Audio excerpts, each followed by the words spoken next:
အားလုံးမင်္ဂလာပါကျွန်တော် data validation အကြောင်းကိုပြောပြရအောင်မှာကျွန်တော် sum if ဆိုတာမျိုးကိုပြောပြချင်ပါတယ် sum if ဆိုတာဘယ်လိုနေရာမှာသုံးလို့ရလဲဆိုတော့ကျွန်တော် condition တစ်ခုဖြစ်တွေ့တယ်ပေါ့နော် condition တစ်ခုတွေ့ရင်ကျွန်တော်အဲဒီအလုပ်တစ်ခုလုပ်မယ်ပေါ့နော်ပေါင်းမယ်ပေါ့သဘောတဘာဝဒါမျိုးကိုဆိုလိုပါတယ်ဒီဟာကိုကျွန်တော်တို့က rename လုပ်ချင်တယ်ဆိုရင် sum if ဆိုတာမဟုတ်ဘူးဆိုရင် rename လုပ်ချင် right click rename ဒါမှမဟုတ် double click နှိပ်လိုက်လို့ရပါတယ် left click လေးနဲ့နှစ်ခါနှိပ်လိုက်ရင်ရတယ်နော်အဲ့တော့ဒီဟာကိုကျွန်တော် table ပြောင်းမယ်ပေါ့နော်လောဆယ် table ပြောင်းခြင်းအပြင်ကျွန်တော်တစ်ချက်ခုံလာကျွန်တော်တို့အဆင်ပြေအောင်နော် my table has header ကိုယူလိုက်တဲ့အချိန်မှာကျွန်တော်တို့ကဒါ table header auto ဖြစ်တာပေါ့နော်အဲ့တော့ table ရဲ့ color ပေါ်မှာမူတည်ပါတော့နော်ဒါ table design ပေါ့ဒါတွေကတော့ဒီကြောင့်ကကြည့်ကောင်းအောင်လုပ်ပေါ့နော်ကျွန်တော်တို့ဒါ table ပေါ့နော်ဒီ table ဒီ color ကြီးကြိုက်ပေါ့နော်စင်ပြေတာလုပ်လို့ရပါတယ်အဲ့တော့ဒီပဲရောက်သွားပြီเนาะရောက်တော့ကျွန်တော်ဘာလုပ်မှာလဲဆိုတော့ကျွန်တော်ကဒီမှာကျွန်တော်ဘာလုပ်မလဲဆိုတော့အဲ့မှာဆိုရင်ကျွန်တော်ထပ်ပြီးတော့ဘာလုပ်မလဲဆိုတော့ data validation လေးနဲ့တွဲသုံးပြအောင်เนาะဆိုတော့ data validation range ပေါ့ data ကျွန်တော်အဲ့ data validation လေးပဲကျွန်တော်ခေါင်းစဉ်ထပ်လိုက်ပါเนาะ data valid တက်လိုက်မယ်အဲ့ data valid တွေမှာဘာရှိမလဲ clean sorry so ဒီကောင် copy ကူးလိုက်မယ်နော်တူတော့အောင်လို့ data valid ဆိုတော့ကျွန်တော် copy ကူးလိုက်မယ် clean နေနော်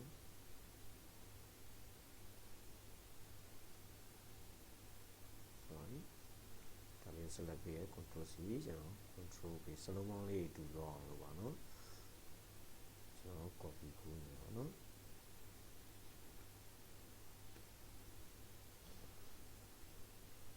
ဒီ kitchen ရဲ့ကျွန်တော် security ရဲ့ကျွန်တော်ကူးလိုက်ပြီဆိုတော့ဟုတ်ပြီအဲ့တော့ကျွန်တော်ရွေးချင်တယ်ပေါ့နော်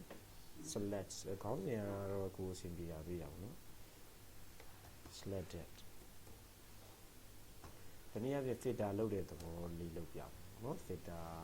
လုပ်တဲ့သဘောလေးလုပ်ပြပါမယ်အဲ့တော့ selected ပြီးရင်ပါလဲဆိုတော့ကျွန်တော်course ပေါ့နော် total course ကိုကျွန်တော်ရေးမယ်ဒီလိုတင်အောင် total course အဲ့တော့ selected ကိုကျွန်တော်ဒီလိုရေးလိုက်ဆိုဒါလေးကိုကျွန်တော်ခေါင်းဟိုလေးလုပ်လိုက်မယ်ဟုတ်ပြီအဲ့တော့ကိုကြည့်ကျင်တဲ့ department ရဲ့ကုန်ကြစည်ကိုကြည့်ချင်တာပေါ့နော်သိချင်တယ်ဆိုရင်ဒီလိုရေးလိုက်အဲ့တော့ဒီထဲမှာကိုကြည့်ကျင်တဲ့ဟာကမရှိတဲ့ department ကိုရိုက်ရှာမိမှာဆိုလို့ကျွန်တော်ဒါကို data validation လေးနဲ့တုံးမယ်ဒီဘက်ကိုကျွန်တော်တစ်ခုရေးမယ်ပေါ့နော်အဲ့တော့ညီညာချင်းဆိုတော့ data validation ကိုတုံးလို့တော့ဒီကောင်ကို select ပြီးဒီကွက်ကိုကျွန်တော် data ကိုသွားရဲဒီ data validation ကိုဝင်မယ်ကျွန်တော် list ကိုရွေးမယ်ပါဆိုတော့ကျွန်တော်ဒီ list ထဲကနေပဲကျွန်တော်ကြည့်ချင်တယ်list ရဲ့ source ကတော့ကျွန်တော်ဒီမှာဒီ source ကိုတုံးမယ်ပေါ့နော်အဲ့တော့ကျွန်တော်ရွေးလိုက်တော့ကျွန်တော်ကဘာလုပ်မလဲဆိုတော့ဒီမှာခြေလေးတစ်ခုရပြီပေါ့နော်ခြေလေးတစ်ခုရပြီအဲ့တော့ဒီမှာကျတော့ not တစ်ခုပါရေးမလဲဆိုတော့ကျွန်တော် sum if နဲ့ရေးမယ်ညီညာချင်း sum if is sum if ဒီကိစ္စဖြစ်နေ range ကပဲ range လဲဆိုတော့ကျွန်တော်တို့က range ရဲ့ criteria ရှိ range ကတော့ဟုတ်ပြီကျွန်တော်ကrange ကိုကျွန်တော်ဒီ range ကိုသတ်မှတ်လိုက်တယ်ဟုတ်ပြီ criteria ကဘာလဲဆိုတော့ဟုတ်ပြီနော် criteria ဒီထဲရွေးတဲ့ကောင်ကဟုတ်ပြီနော်ဒီထဲမှာကျွန်တော် selected တခုကိုရွေးတဲ့ဟာကဟုတ်ပြီနော် selected ရွေးတဲ့ဟာက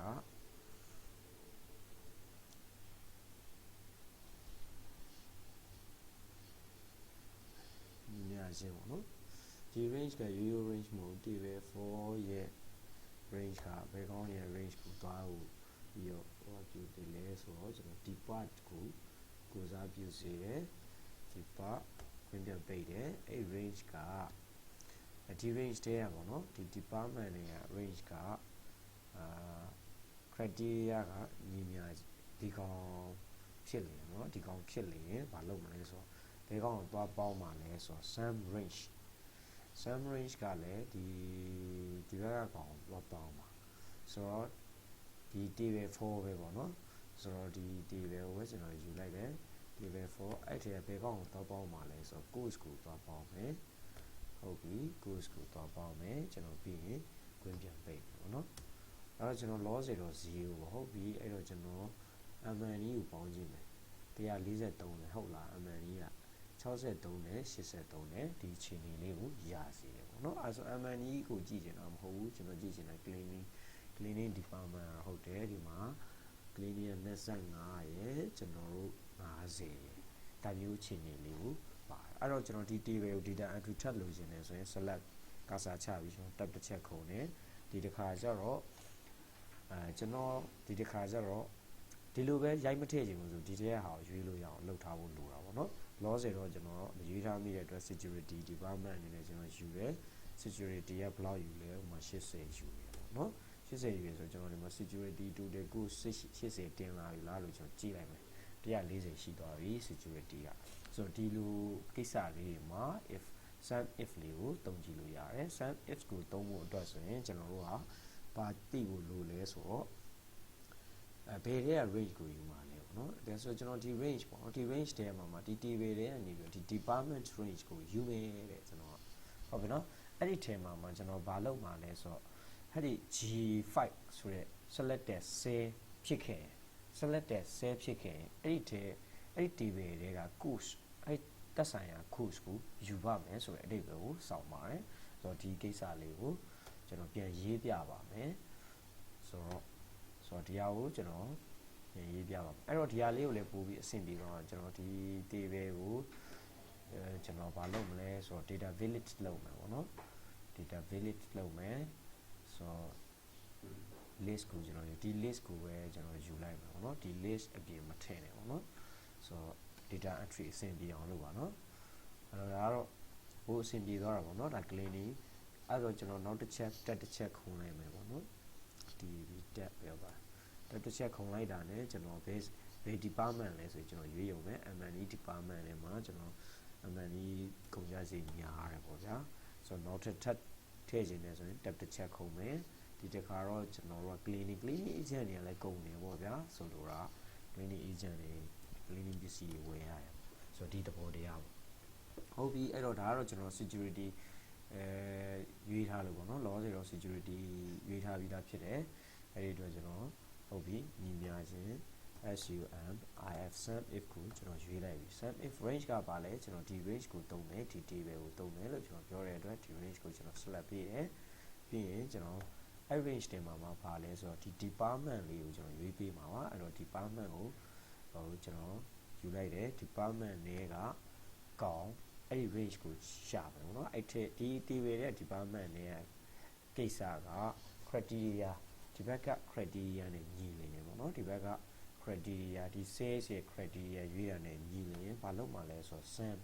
ဒီ table ရဲ့အကောင်ပဲ sum ပဲကျွန်တော်ဒီ table ကိုပဲကျွန်တော် select ပေးလိုက်မယ်ဘယ်အောင် sum မှာလဲဆိုတော့ကျွန်တော် course ကိုပဲပေါင်းမယ်အဲ့ထက်ကသက်ဆိုင်ရာ course ကိုပေါင်းမယ်ဆိုတဲ့အဓိပ္ပာယ်လေးကိုကျွန်တော်ဖော်ဆောင်ပါတယ်ပြီးရင်ကျွန်တော်ချလိုက်တဲ့အတွက်ကျွန်တော် security 140သုံးနေတယ် security ဟုတ်လားဒီမှာ80ဒီမှာ15 security သုံးတာနည်းနေတယ်45ဟုတ်ပြီ80 15 45ဆိုတော့140အဲ့ဒါကျွန်တော် cleaning department ဘယ်လောက်သုံးလို့ကျွန်တော်ကြည့်ပြီးမယ် cleaning department ဆိုတော့ဒီလိုကိစ္စလေးတွေကို sum if လေးနဲ့ကျွန်တော်တို့အလွယ်တကူသွားလို့ရတယ်ပေါ့နော်ဆိုတော့ကျွန်တော်တို့ MNE ရောဘယ်လောက်သုံးလဲ MNE တော်တော်သုံးနေပြီ233ပေါ့နော်ဒီခြေနေလေးကိုကျွန်တော်လုပ်ကြည့်လို့ရပါတယ်ဒါကပါလဲဆိုတော့ sum if ရဲ့အသုံးလေးပါ sum if ရဲ့အသုံး syntax ကိုပြောရမယ် syntax ဆိုသူ့ရဲ့ရင်းဝင်ရင်းနှီး structure ပါလဲသူ့ရဲ့ range ဘယ်ဟာကိုရှာမှာလဲ range ကိုရှာတယ်ပြီးရင် criteria ဘာ criteria ဒီကောင်ဖြစ်လျင်ပေါ့နော်ဒီဘက်ကကောင် criteria ဖြစ်လျင်ဆိုတဲ့ criteria ကိုကျွန်တော်ရေးတယ်ရေးပြီးတော့ပါလဲအဲ့ဟာကကျွန်တော်တို့ကဒီမှာဆိုရင် sum range ဘယ် range တဲ့ဟာကိုတော့ပေါင်းပါလဲဒီ criteria ဖြစ်တဲ့ဘယ် range ကိုတော့ပေါင်းပါလဲဆိုတာကိုအလုပ်ပါတယ်အဓိကကတော့ရွေးပြီးပေါင်းနေတဲ့အခြေအနေမှာ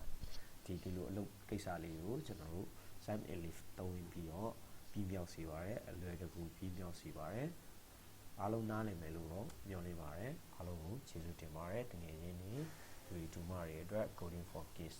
Python ဒီကိစ္စလေးတွေလေ့လာဖို့အတွက် like and share subscribe လုပ်ထားရင်ပို့ပြီးတော့ဆင်ပြေပါတယ်